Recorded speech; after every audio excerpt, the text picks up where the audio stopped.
السلام علیکم سامعین، 16 رمضان المبارک اور 17 مارچ ہے۔ خبر کا عنوان ہے آؤ دہلی چلیں۔ دراصل مسلم پرسنل لا بورڈ نے آج دہلی میں احتجاج کا منصوبہ بنایا ہے۔ ابھی چند منٹ بعد دہلی کے جنتر منتر پر مسلم پرسنل لا بورڈ کے زیر انتظام احتجاج شروع ہو جائے گا۔ مسلم پرسنل لا بورڈ کے ساتھ میں جمعیت علماء ہند سمیت ملک بھر کی تمام ملی تنظیمیں ہیں، سرکردہ علماء ہیں، سباج اعظم جو جمہور علماء ہیں ہندوستان کے، تمام فرقہ ہے مسلمہ، شیعہ سنی، سب لوگ اس معاملے میں ساتھ ہیں، کوئی اس میں الگ نہیں ہے۔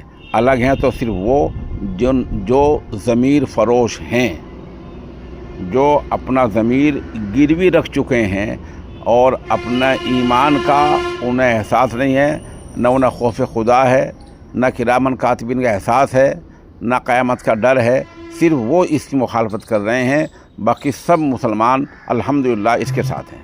بہرحال میں عرض کر رہا تھا کہ اسی دوران ہمارے پاس آل انڈیا مسلم پرسنل لا بورڈ کے رکن حضرت حافظ پیر حسین احمد قادری مجددی دامت برکاتہم العالیہ کا پیغام پہنچا ہے۔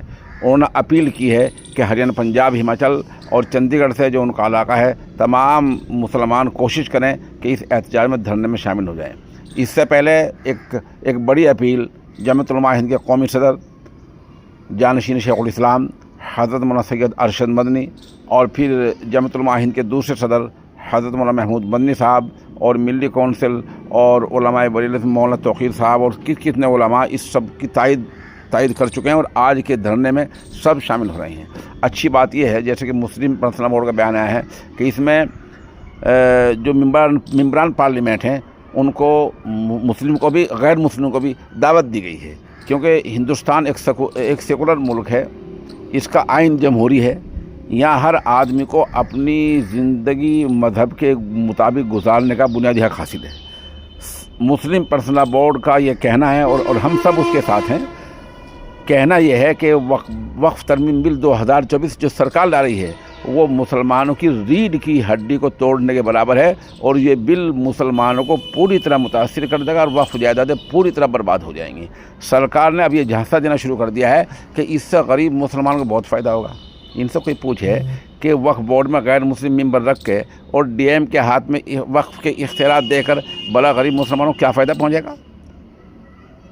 ان کو یہ تو پتہ نہیں ہے، یہ تو مشکل سے پتہ سب کچھ ہے، جان بوجھ کر یہ جھانسا دے رہے ہیں۔ بہرحال ہماری گزارش یہ ہے کہ جہاں جہاں تک ہماری آواز پہنچے اور لوگ اس احتجاج میں شامل ہوں اور اپنا احتجاج درج کرائیں، اور یہ ان کے دین کا کام بھی ہے اور دنیا کا کام بھی ہے۔ اوقاف کی حفاظت ہو جائے گی، دین اور دنیا دونوں میں ان کو انشاءاللہ اس سے فلاح و بہبود ملے گی، کامیاب ملے گی، اور اللہ کے ہاں اس کا بڑا ثواب ہے، اور اتنا بڑا ثواب ہے جس کو کہا نہیں جا سکتا۔ کیوں؟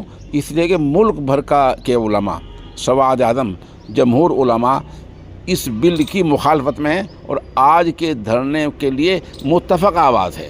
آپ ہمارے ساتھ مدن ہیں، انشاءاللہ ہم پورے دن جو اس میں خبر اپڈیٹ ہوتی رہے گی وہ اس سے آپ کو مطلع کرتے رہیں گے۔